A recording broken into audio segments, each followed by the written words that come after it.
SG మాత astrology కుటుంబ సభ్యులందరికీ నమస్తే.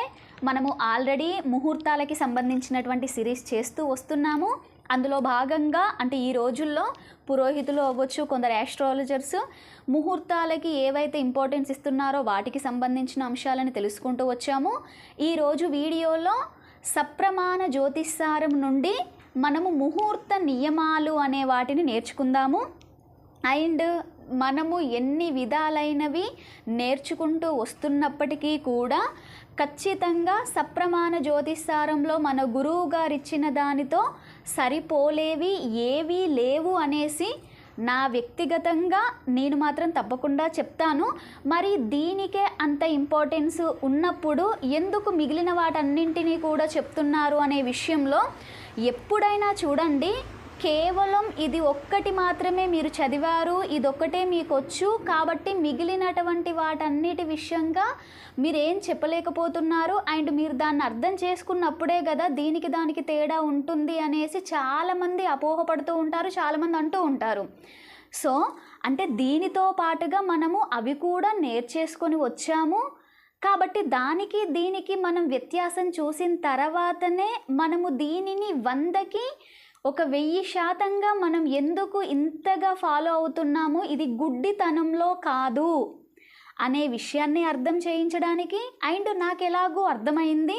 సో ఎవరైతే కొందరు ఉంటారు కదా కన్ఫ్యూజన్లో, వేరే వారి యొక్క వీడియోస్ విన్నా, వేరే పుస్తకాలు ఏదైనా చదివినా మేబీ అది కూడా వాస్తవమేమో, సో నేను కేవలం దీన్ని గుడ్డిగా ఫాలో అవుతున్నానా అనే దానిలో ఉండేవారికి సో మనం ఏదైతే ఆ నేర్చుకున్న దాన్నంతా కూడా క్లియర్ కట్గా నేర్పించినప్పుడు దానికి దీనికి వ్యత్యాసం చూసినప్పుడు సో ఇంకా కన్ఫ్యూజన్స్ అనేవి తొలగిపోతాయి. సో కాబట్టి అలా కన్ఫ్యూజన్లో ఉండేవారికి హెల్ప్ అవుతుంది. సో మేము అవి చూడము, అవి నేర్చుకోము, మాకు అది అవసరం లేదు అని మీకు అనిపిస్తే మీరు వాటిని స్కిప్ కొట్టండి. కానీ ఎవరైతే కన్ఫ్యూజన్ స్టేట్లో ఉన్నారో వాళ్ళకి అవి యూజ్ అవుతాయి కాబట్టి చెప్పడం నా ధర్మం. మన గురువు గారైనటువంటి శ్రీమాన్ తిరుమల నల్లాన్ చక్రవర్తుల వెంకట వరదాచార్యులు గారు అత్యద్భుతమైనటువంటి సప్రమాణ జ్యోతిష్సారాన్ని మన కోసం అందించి దాని ఆధారంగా గురువు గారు ఇచ్చినటువంటి ముహూర్త నియమాలు అనేవి ఈ వీడియోలో నేర్చుకొని దీని తర్వాత ఇంకా ముందుకెళ్దాం. ఓకే, ఫస్ట్ టైం చాలా important rule and basic rule ఏంటి అంటే, ముందుగా ఎవరి కోసమైతే ముహూర్తాన్ని నిర్ణయిస్తున్నామో వారి వారి జన్మలగ్నము శనిపాలిత ఆర్ గురుపాలిత అనేదాన్ని క్లారిటీగా అర్థం చేసుకోవాలి. జన్మజాతక వివరాలు తెలియకపోయినా ప్రశ్నాలగ్నం ద్వారా అయినా కూడా ఇవి రెండు తెలుసుకొని ఇందులో ఏ పాలితానో చూసుకొని ఆ పాలిత లగ్నాలలో మాత్రమే ముహూర్తం ఉంచాలి. ఓకే, సో మరి ఇలా వివాహ విషయంగా వచ్చేసరికి అంటే ఇండివిజువల్గా మనకి చేసేటువంటి సంస్కారాలలో ఓకే, మనం శని అయితే శని, గురువు అయితే గురు, ఆ పాలిత లగ్నాలలోనే ముహూర్తం చూస్తాము, ప్రాబ్లం లేదు. కేవలం వివాహం అనేటువంటి విషయంలో మాత్రమే ఇందులో మనకి తేడా వచ్చేస్తుంది. అబ్బాయిది ఒకటి, అమ్మాయిది ఒక పాలిత లగ్నం అయినప్పుడు మనము దేనికి ప్రియారిటీ ఇవ్వాలి? అబ్బాయి జన్మ లగ్నానికి మాత్రమే ప్రియారిటీ ఫస్ట్ ఇవ్వాలి. మాత్రమే అంటే అమ్మాయి లగ్నం పనికి రాదు అని కాదండి, but first priority goes to అబ్బాయి జన్మ లగ్నానికే ఇవ్వాలి. అబ్బాయి జన్మ లగ్నం ద్వారా మాత్రమే ఆయనది గురుపాలిత అయితే గురుపాలిత లగ్నాలలో, శనిపాలిత అయితే శనిపాలిత లగ్నాలలో మాత్రమే ముహూర్తం ఉంచాలి, కానీ అమ్మాయి జన్మ లగ్నం నుండి కాదు. ఓకే, సో ఆ టైంలో మనకి అబ్బాయి జన్మలగ్నం నుండి ముహూర్తాలు దొరకట్లేదు ఆ పాలితాలో అంటే ఆలస్యమైన ఉంచాలి, అంటే ఇంకొంచెం వెయిట్ చేయండి అనైనా చెప్పాలి. కానీ ఇప్పుడు అమ్మాయి జాతకం అద్భుతంగా ఉంది అండ్ అమ్మాయి లగ్నానికి ముహూర్తాలు అద్భుతంగా ఉన్నాయి అనేటువంటి కాన్సెప్ట్లో మాత్రము అమ్మాయి జన్మలగ్నం ఆధారంగా ముహూర్తం పెట్టకూడదు. ఓకే, సో దీనికి ఎందుకు రీజన్స్ ఏంటి అనేది తర్వాత వివాహం అనే కాన్సెప్ట్లో మాట్లాడుకుందాం. ఓకే, ఇది మాత్రము చాలా strong rule. Okay, so next ఇది కాకుండా అమ్మాయి యొక్క సీమంతము అవ్వచ్చు, ప్రసవానికి అవ్వచ్చు, సో వీటి కోసం మాత్రము అప్పుడు అబ్బాయి జన్మలగ్నం చూడాల్సిన అవసరం లేదు, అమ్మాయి జన్మలగ్నం ఆధారంగానే ముహూర్తాలు పెట్టొచ్చు. ఓకే, సో ఇది ముందుగా మనము మన జన్మ లగ్నాలు ఏవైతే అవుతాయో దాని యొక్క ఆపాలిత లగ్నాలలోనే ముహూర్తం పెట్టడమే మొట్టమొదటి concept. Okay, and second one వచ్చి చూడండి, ఎప్పుడూ కానీ లగ్నము డిసైడ్ అయిన తర్వాత ఆ లగ్నానికి శుభగ్రహాల యొక్క అంశంలో మాత్రమే మనం ముహూర్త నిర్ణయము అని చేయాలి. సెకండ్ రూల్, ఆ లగ్నానికి శుభగ్రహ అంశంలో మాత్రమే మనం ముహూర్త నిర్ణయము చేయాలి.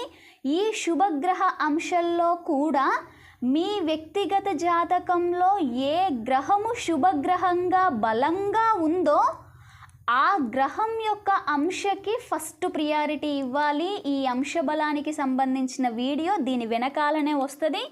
హ్యాపీగా అందులో మీకు దీనిలో క్లారిటీ వచ్చేస్తుంది. ఓకే, సో ఇది సెకండ్ రూల్.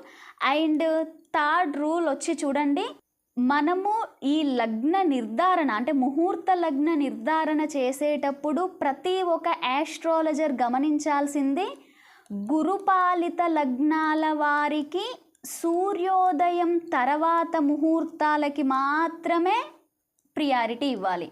ఇందులో ఒక మీనం తప్పితే మిగిలినవన్నీ. ఓకే, అండ్ శనిపాలిత లగ్నాల వారికి సూర్యోదయానికంటే పూర్వమే అంటే బ్రహ్మ ముహూర్తంలో ముహూర్తాలకి గనక ప్రియారిటీ ఇచ్చి ఇలాంటి ముహూర్తంలో చూస్తూ ఒక సరి అయినటువంటి లగ్నం దొరికింది అంటే అది ఎగ్జాక్ట్గా మనకి అన్ని విధాలుగా కలిసి వస్తుంది. మన జాతకం కూడా ఈ ముహూర్తానికి మంచిగా ప్రామిస్ చేసింది కాబట్టే ఆ టైంలో ఇంత గొప్ప ముహూర్తాలు దొరికాయి అని అర్థం. ఓకే, సో ఇది third rule. And fourth rule వచ్చి చూడండి, చంద్రుడు శుభగ్రహాలుగా ఉండే అటువంటి లగ్నాలలో పౌర్ణమికి అటు ఒక ముందు 5 రోజులు ఇటు ఒక ముందు 5 రోజులు. ఓకే, అంటే చంద్రబలం పూర్తిగా ఉండే అటువంటి రోజులని మాత్రమే తీసుకోవడం చాలా మంచిది.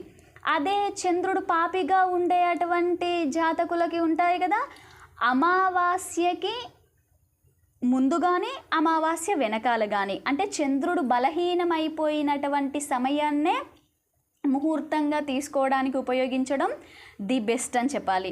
ఓకే, అండ్ నెక్స్ట్ వన్ చూడండి, ఏ అంశము ఏ కార్యక్రమం కోసం ముహూర్త నిర్ణయము చేస్తున్నామో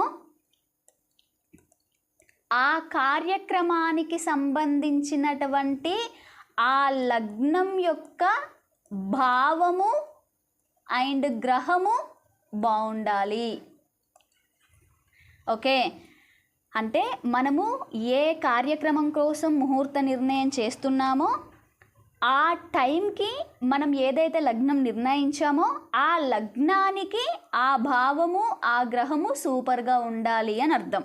ఓకే, అండ్ నెక్స్ట్ ఏదైతే మనకి తారాబలం చూడడము అనేది చాలా వరకు అంటే పూర్తి స్థాయిలో జ్యోతిష్యం మీద అవగాహన లేకపోయినా కేవలం తారాబలం ఒక్కటి చూసుకొని మీ జన్మ నక్షత్రం ఏంటి నామ నక్షత్రం ఏంటో తీసుకొని దాని నుండి ఈ రోజు వరకు లెక్కించి నైదన తార వచ్చింది ప్రత్యేక తార వచ్చింది మీకు కుదరలేదు అనేసి కేవలం దీని ద్వారా మాత్రమే చేస్తున్నారు. బట్ ఈ తారా బలాన్ని వాస్తవానికి ఏంటి, ఆ నక్షత్రం ఈరోజు ఆ నక్షత్రం అయింది అంటే ఆ నక్షత్రం మీద చంద్రుడు ఉన్నాడు అని అర్థం, అవునా కాదా? కాబట్టి నక్షత్రం కంటే ఆ చంద్రుణ్ణి మనం తీసుకుంటున్నాం కాబట్టి చంద్రుడు పాపిగా ఏ లగ్నాల వారికైతే ఉన్నాడో ఆ లగ్నం యొక్క శుభగ్రహాల ప్రత్యేక దృష్టిలో చంద్రుడు ఉండేలా చూసుకుంటే చాలు, ఈ తారాబలం అవసరం లేదు.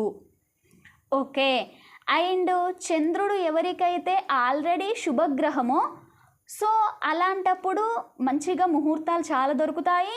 పాపగ్రహాలు ఆ లగ్నానికి పాపగ్రహాల వీక్షణలో చంద్రుడు లేకుండా చూసుకోవాలి.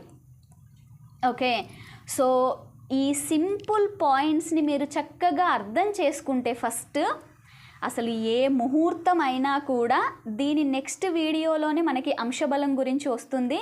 ఈ వీడియో ఆ వీడియో ఈ రెండింటిని మీరు జోడించి సరిగ్గా అర్థం చేసుకోగలిగితే ఏ ముహూర్తాన్నైనా కూడా చాలా ఈజీగా ఏ డౌట్స్ లేకుండా పెట్టగలరు. సో వీటన్నిటి విషయాలలో ఇంకా కాంప్రమైజ్ అవ్వడానికి మాత్రం ఏం లేవు. ముహూర్తాన్ని నమ్మేవారు, ముహూర్తానికి ప్రియారిటీ ఇచ్చేవారు ఇలాంటి ముహూర్తం దొరికేంత వరకు కూడా వెయిట్ చేయడం చాలా ఉత్తమం.